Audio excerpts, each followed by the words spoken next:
At the end of the day, we want the most highly qualified teachers. We want a fair system, but we want it to be fair for the principal as well because they're the hub of the school. And in many of the turnaround schools in Chicago, when the principal goes, pretty much the whole school goes and all the teachers, and they fall onto this wait list, which is the reduction in force list. And so once you get on that list, you have complaints that teachers say, well, I've been teaching for 20 years, my school was closed, now there's nowhere for me to go. So we were trying to get to how are those teachers then selected.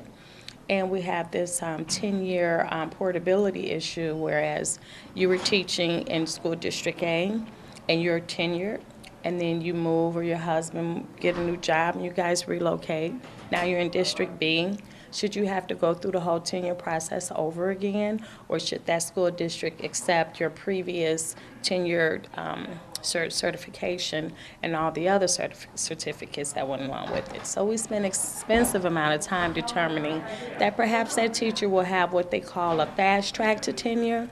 And if they have 3 excellence 3 years in a row, then they attain tenure instead of waiting for the fullness of the 4 years. So we've been all over, just all over from, and then what we learn is when we talk about streamlined dismissal, it may have a cross effect on reduction in force. So we have to go back and talk about that sometimes too. So some issues kind of overlap each other, but we've been pretty good. I'm so impressed with the group. I really am. The unions have stepped up hugely. I mean, we thought it would be a lot of pushback and debate. It really hasn't been a lot of pushback. Pretty much everyone's working together. We still have the hurdle to climb on strike. We started talking about collective bargaining last week.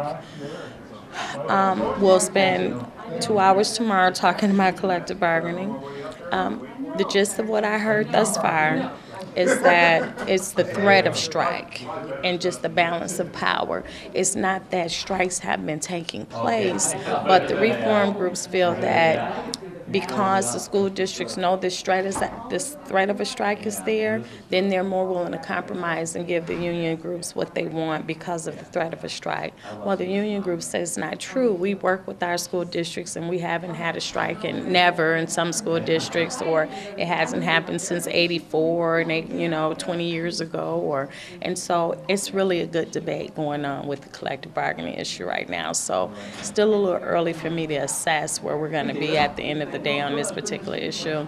I'm very happy with all the other results we've come up with. So what are the, goals of dealing with this issue, collective bargaining? What are both groups trying to achieve?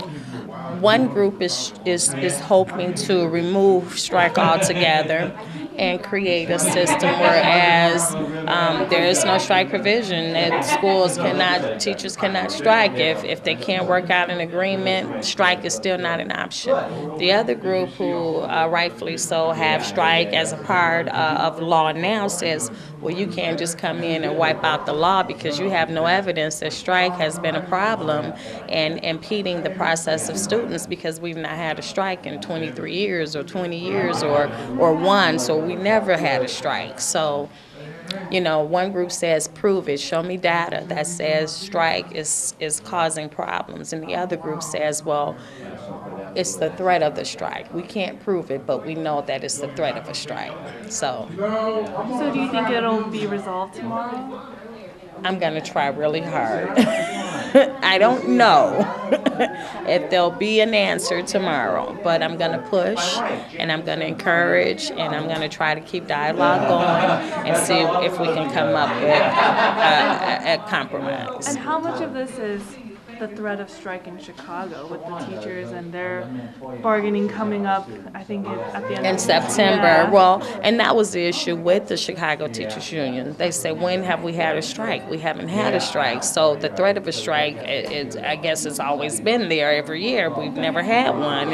And to the new president's credit, she goes, give me a chance. I just got here. I never said I was going to strike. I've met with the mayor-elect. I've met, with the board, and I'm willing to work, the best way we can. We recognize there isn't much money in the state, so if we have to cut some of our requests out, we're willing to do it. So, I respect her with professional courtesy, give her that benefit of the doubt, or move forward. So those are some of the things we're going to continue to talk about. All right, and is there anything else you'd like to add about the future of this bill and where it's Well, headed? I think the future of this bill looks good. My goal is to have an amendment and it would become Senate Bill 7 by Senate deadline next week, and move it over to the House and have it, approved and to the governor's desk before session's over.